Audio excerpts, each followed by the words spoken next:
but I figured I will do a live video.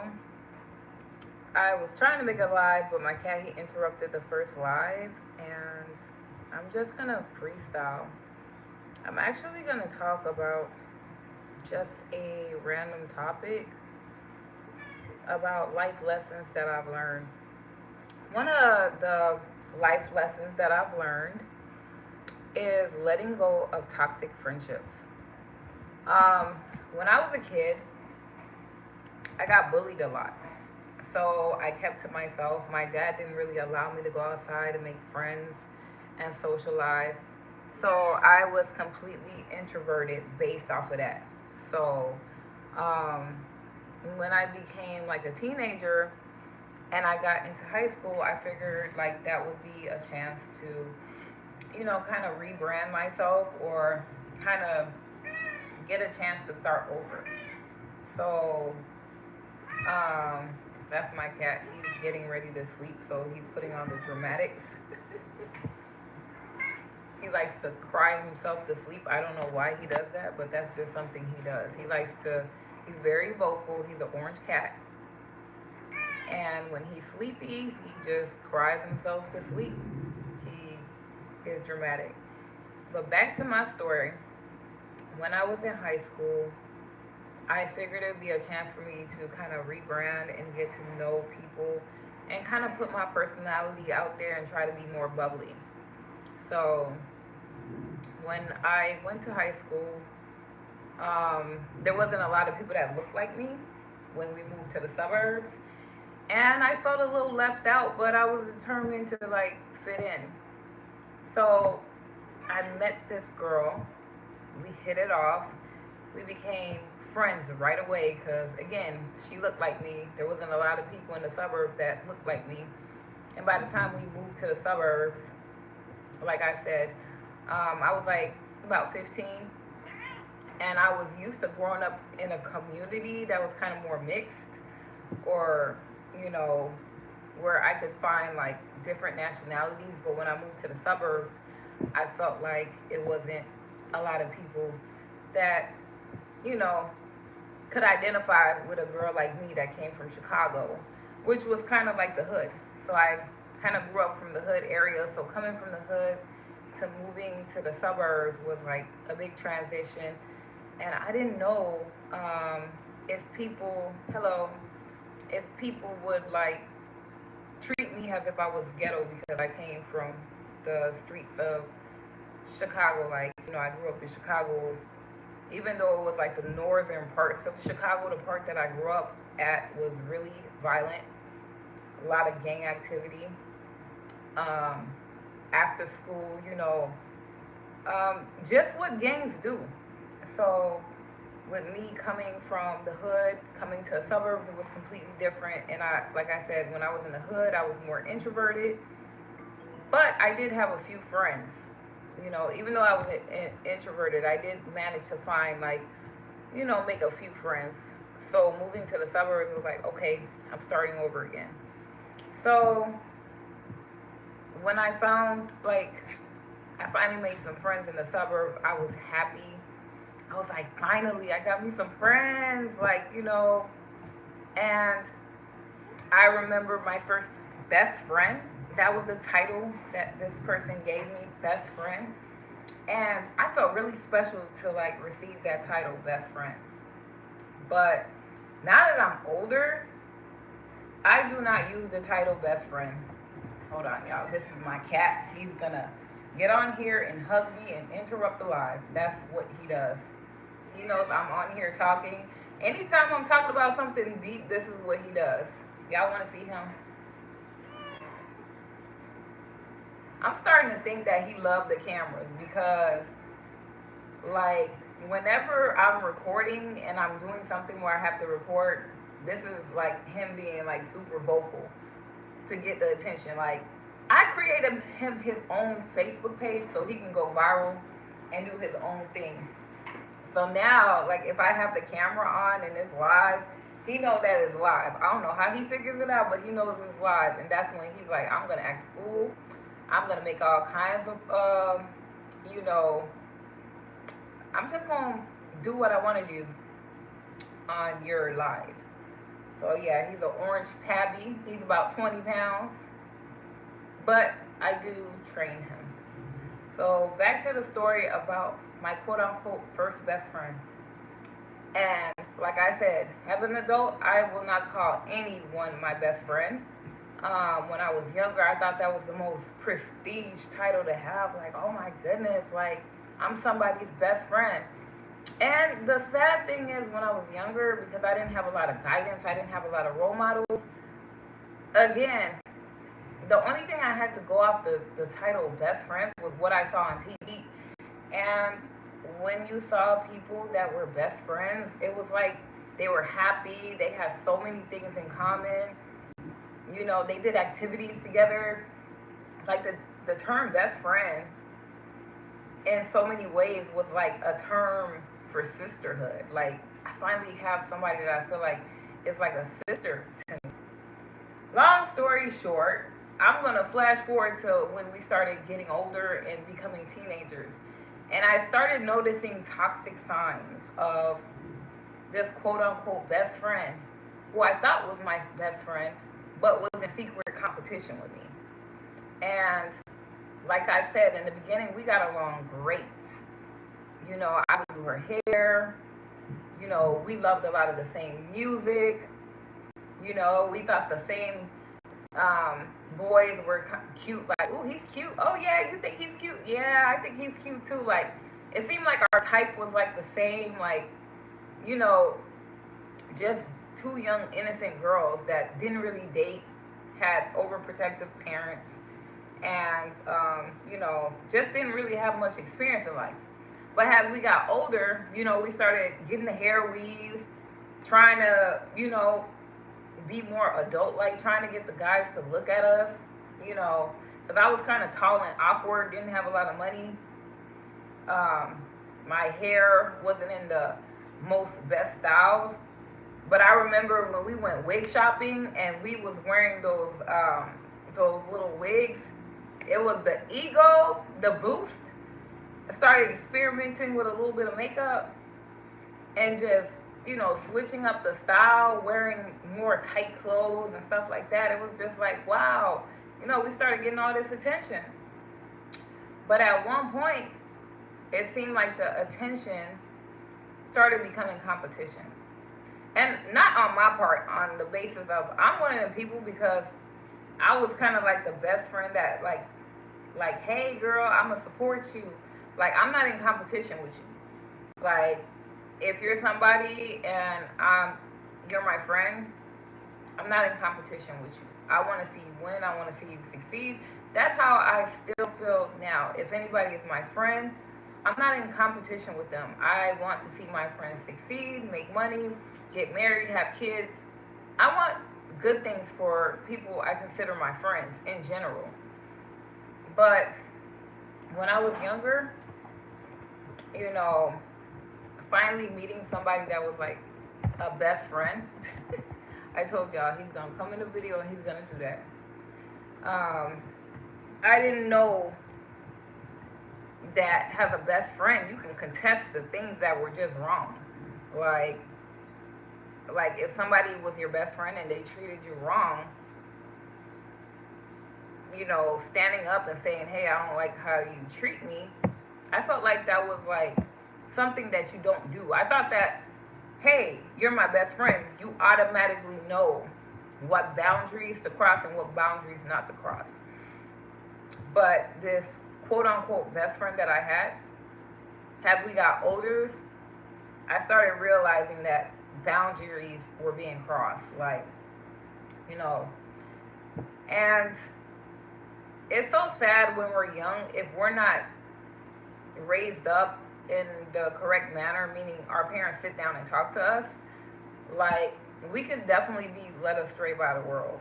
That's why when I finally have kids, get married and have kids, I want to talk to them and I want to give them real life lessons. Like the moment they start talking, like as young as me and my kid are having conversation, I just want to kind of tell them about life and stages and kind of, you know, have conversations with my future kids. Like I want them to be able to tell me anything.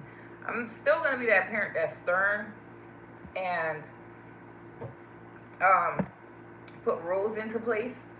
But when I do have kids, I want to bring them up on biblical principles. Um, excuse me. Teach them about the Bible, and then teach them like what real friendship look like based on the Bible. Because I feel like when you have kids, you should warn them about what's out there. Don't just put them out into the world and not warn them. Like, if you have a friend and they're a snake, you need to tell that friend, hey, you know, if you don't change your ways, we can't be friends anymore. So, I had to learn the hard way, like, of standing up for myself and telling people, like, hey, respect my boundaries. Um, I'm turning some stuff off of my phone because my phone, my notifications will be going on and off. So I'm trying to avoid that. But yeah, I'm not the best talker. I'm not the best person to get online and talk about myself and just be like, I'm not completely open and just, I'm not used to getting online, pressing the live button, and doing a video where I'm just completely live and just talking and expressing myself and just being open. Like, that's just not something that I'm used to doing. But my point, without being too, like detailed, but I gotta, when you're sharing parts of your testimony, you gotta kind of be careful of what you say online, because a lot of people, they are just looking for clicks. They're looking for something that they can stitch together, throw it online, create controversy, and create, like, you know, a character about you. There's a lot of people that's online, they have really toxic behaviors, and I've seen it firsthand how disrespectful people can be. But my whole thing is, even as an adult, like, I feel like, you know, we still have a lot of growing to do no matter how old you get. Like, establishing boundaries is very important.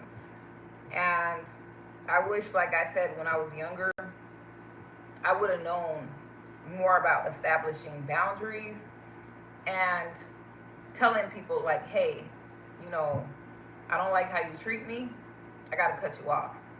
When I was younger, I was so dependent on the people that were in my circle. I was so dependent on my friends. I was so dependent on people's approval. I was so dependent on the crowds. Like, when I started making friends, like, even when I went to college and I started making friends, I thought that everybody that was in my circle was my friend.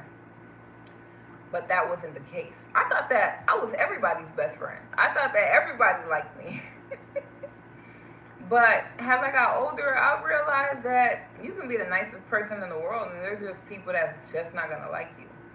That's just life. That's the reality of life. And you shouldn't let that shape you and turn you into an evil person, um, and stop you from being a light. So my thing is, let's talk about some of the signs to look out for when you're dealing with somebody that calls you your best friend, but they treat you horribly. Um, when I was younger, like I said, there was a lot of signs that I missed. And if I was talking to my younger self, I would have been like, you know what? This is your sign to walk away. This is your sign. This person that you're hanging with don't like you. Because and this is not just something that happens in childhood. This is something that can happen in adulthood. Like, you could be hanging with a whole snake in your circle. You have to realize when you have a snake in your group. Like, you're hanging with somebody that genuinely does not like you and does not care about you, and they want to see you fail. Like, you got a Judas in your circle that would set you up and manipulate you, con you, like, that will get information from you and manipulate you. Like learning to stay away from toxic people and emotional manipulators. That's one of the most important things in life. That's why, like I said, the closer I got to God in general, the better I feel like my confidence has been. I'm not the best speaker. I'm not the best like person to get online and tell people my story. I am one of the people that I have to kind of press the button, film a couple of takes, and then like edit it down to be like, okay, this is what I'm gonna keep and this is what I'm not gonna keep. But God is the one that gives us actual self-esteem. And when we get closer to God, that's when we develop real discernment. You know, when I was younger, had I been closer to God, I would have had better discernment. Like I knew about God, I knew about praying, but my discernment was horrible. It was low. So I invited so many toxic people into my world unknowingly because I didn't get a lot of advice. I was kind of like shoved out into the world, like you figure it out. You know what I'm saying? And watching TV, trying to figure it out, like, you know, there's only so much you can figure out. Like, parents need to talk to kids and have actual conversations with them and not be afraid to tell them that, hey, this world that we live in, you know, everybody's not kind. Everybody don't have your best interests. You got to watch out for the snakes in your circle. You got to watch out for the people that genuinely don't care about you. Like the signs that somebody does not care about you and it's all about them. Like you could be talking about your feeling and you could be expressing yourself and your pain. They'll cut you off and get to talking about something else. Like you could be crying and be like, oh, I'm going through it and whatever. And they're like, oh yeah, by the way, I got a job. I got a new man right now. Like what? You're pouring out your heart and they don't care about what you got to say. But yet when they're going through stuff, you are a listener. You actively listen and you're like, oh wow, I understand your pain. I feel your burden. Another sign people don't like you. They're constantly competing with you. Like, you ever had a friend that you were just like, man, like, you could be like, oh, tomorrow I'm getting ready to open up a business. Hey, girl, I opened up my business already, and I'm successful, and da-da-da-da. Oh, okay, cool.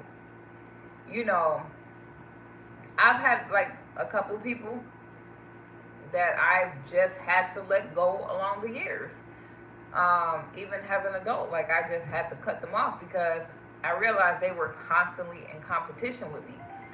Like, I couldn't be just happy. Like, I couldn't voice my happiness without them turning it into some big competition. Like, I couldn't say, like, hey, I went out and did a photography event. I got a new client. Oh, really? Oh, wow. Well, guess what happened to me? I'm in a network with millionaires and billionaires, and I went and I met the mayor and I did this and I did that. Like, you can never have a victory with somebody that's always in competition with you. They'll always diminish what you told them and bring it down to the bare minimal. Like, they're trying to always humble you. Like, you could be talking about something like completely off subject, like something just, man, the sky is blue. Okay, they're constantly gaslighting you. Like, the sky is not blue, it's actually red. Like, the gaslighting, the emotional manipulation, constantly bringing up your past to actually have a dagger against you. Um, like, imagine having a friend, a quote unquote best friend, and you tell them your deepest, darkest secret. And then now you done healed up and you're feeling good about yourself. And the moment you tell them good news, they throw back your past in your face. Like, what? You're constantly throwing, like, you got to watch out for people that are constantly throwing your past back in your face. Constantly trying to humble you. Even though you're not walking around arrogant and you're not walking around big-headed, they're constantly trying to humble you. And it's not in a good way. It's not that you're not a humble person, but they're constantly trying to make it seem like you're not a humble person. And another thing too, they can talk about, again, what's going on in their life and everything that is good in their life. They can talk about their religious views and what they believe in. Even you may not have the same belief in them, but when they talk about their beliefs, you're all ears and you're listening to them. But the moment you get to talking about yourself and your beliefs, they are throwing daggers and making it seem like you believe in false things and fairy tales. Like, you know, I had this one friend, we were constantly going back and forth when it came to biblical discussions. She can talk about her prayer and her fasting and all the things that she was doing. But the moment I talked about I'm fasting, I'm praying, and, you know, Jesus Christ and what he did on the cross, it was always met with attitude and negativity and cutting me off. And, you know, just, it was turning into toxic arguments. And I'm like, come on now.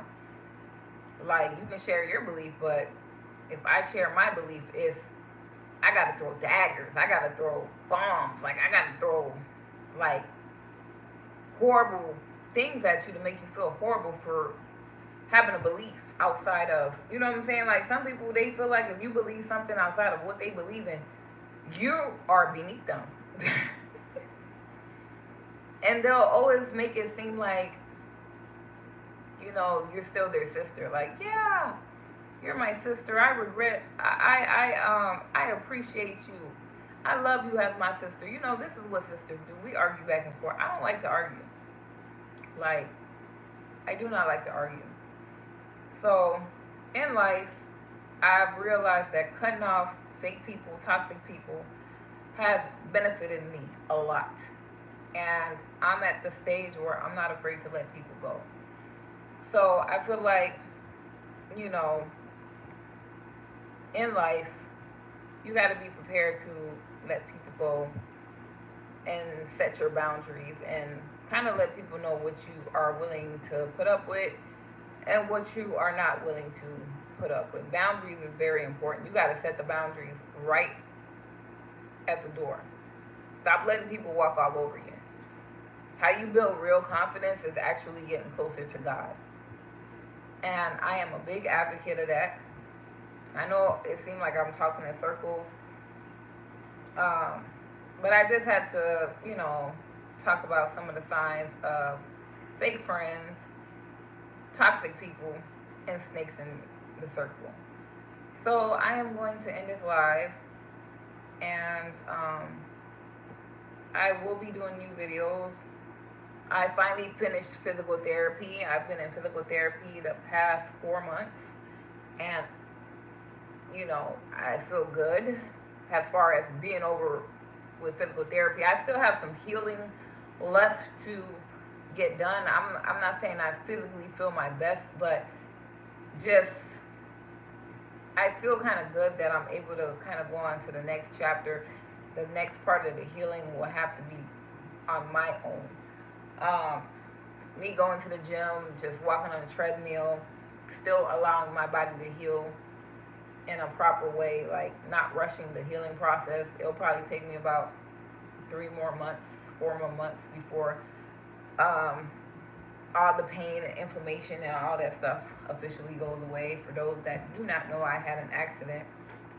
I was actually hit in March. Somebody ran through the red light and hit my vehicle, completely totaled my vehicle. So I've been out the loop, haven't, you know, been in the mood of making videos and stuff like that.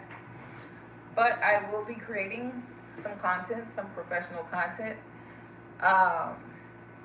I can't wait to actually piece together a video and have actually a topic written down. Like I said, talking on live, doing this is not my thing, but this year I'm kind of learning how to put myself out there and do stuff that I'm uncomfortable with. Even as awkward as it look, because this is what, like, one of the videos I'm gonna be like, man, that video is horrible. Look at how horrible that video is.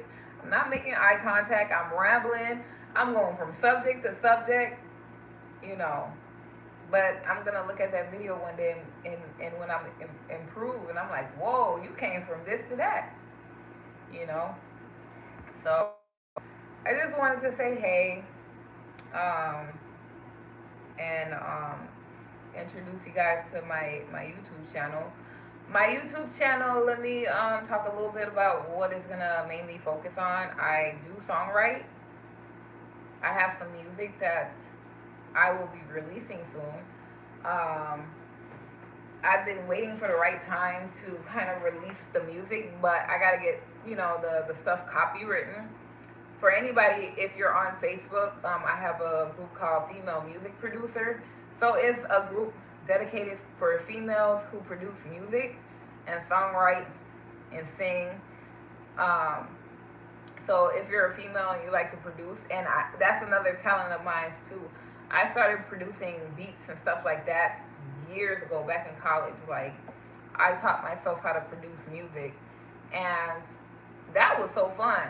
But right now, AI done came and it saturated the music market. So, you know, a lot of because back in the day, if I was making a beat on the computer, I could, get me a couple samples to finish my beat. So I can incorporate some loops and some different sounds. Like, let's just say I didn't know how to play a full piano ballad. I could, purchase the license or whatever, put that into my music to complete my songs. Like, I made some fire drum beats. The only thing that's missing is a piano. Like, I was really good with playing the violin on my computer, but like playing a full out beautiful ballad on a piano, that just wasn't my thing. But I still was able to produce music. I may get back into the music producing. It's been a long time, but the songwriting I have gotten into, um, and I've been writing some gospel tracks. I wrote a couple of gospel tracks, and I can't wait to put it out. I just gotta, like I said, get the copywriting my stuff. Making sure that the lyrics is completely copywritten and everything before I put it out. Because when you write a beautiful song, you gotta copyright it. Like, you gotta, if you really love that song, you love the lyrics, you love how you came up with it, go on ahead and copyright it. So yeah, I do have that musical talent. I plan to write some gospel music. I don't know if I'm experimenting with some AI singing my song. I can kind of sing, but I'm kind of experimenting with AI singing some of the songs that I wrote too. But I do have a little bit of vocals. It's not like really, really strong, like where I'm just like, I can sing like Whitney Houston. But I do got a little bit of vocals. I'm just really shy. So if I do put out a song, it'll probably be just a picture, like, ding, and then you'll hear the song. Like, I'm pretty sure I could put like a music video together, but I'm really shy, y'all. I'm grown, but I'm still shy. Like, to do certain things, like, especially like I said, like with me not looking at the camera, don't get offended. It's just my personality. I am pretty bashful. But in the meantime, that's part of my talent, my musical talent. And I'm still like trying to figure out, like, do I want to add a little podcast on here? Because I'm really into watching podcasts. I love watching a lot of Christian podcasts. Or if I'm going to use it more so for vlogging, this channel. And just, showing you guys some behind the scenes of some of the stuff that I do. So I'm going to think a little bit harder of how I'm going to present, like, a little bit of me, little by little, from the songwriting. Because I really want you guys to hear a lot of the songs that I wrote. But truthfully speaking, I got rid of a lot of the circular music that I wrote. But I did keep 2 songs, out of the couple of thousands of songs that I wrote. You know what I'm saying? I kept 2 songs that I wrote that the lyrics were good enough where I could hold on to them. But the new stuff that I wrote, oh my goodness, I can't wait to put it out. I got me a rock song because I really like rock too. I'm not going to act like I don't like rock. I do love rock. I got some pop music coming. So yeah, I'm gonna turn it up on y'all. I'm gonna drop it. I'm not gonna announce what date I'm gonna drop some music, but I do have some music going, coming along. Um, and also, guys, what else? I'm very business minded, so I'll definitely give some tips on some things I've learned business wise. I do photography. I do take pictures, but I don't want this page to be like one of those like, hey guys, today this is how you use a camera. I feel like I could create another page for that. Where I'm giving people like tutorials, instructions, like, you know, it is what it is. But I'm about to get off here. Um, Thank you, anybody that was watching the live. And like I said, this page is a Christian page. I love Jesus. I believe in Jesus as Lord and Savior. And I do want to talk more about that on this channel. Be unashamed of the gospel. I'm just trying to figure out a way to present it in a way that's beneficial to the kingdom. When you're talking about God and you're putting it out there to the world, you don't want to disrespect God. Like, I respect God so much that I don't want to put anything out on this platform where I'm disrespecting Him and not representing Him to the best of my ability. But I do have some talent. I'm just really shy, you know. But yeah, I will be opening up. And yeah, stay tuned.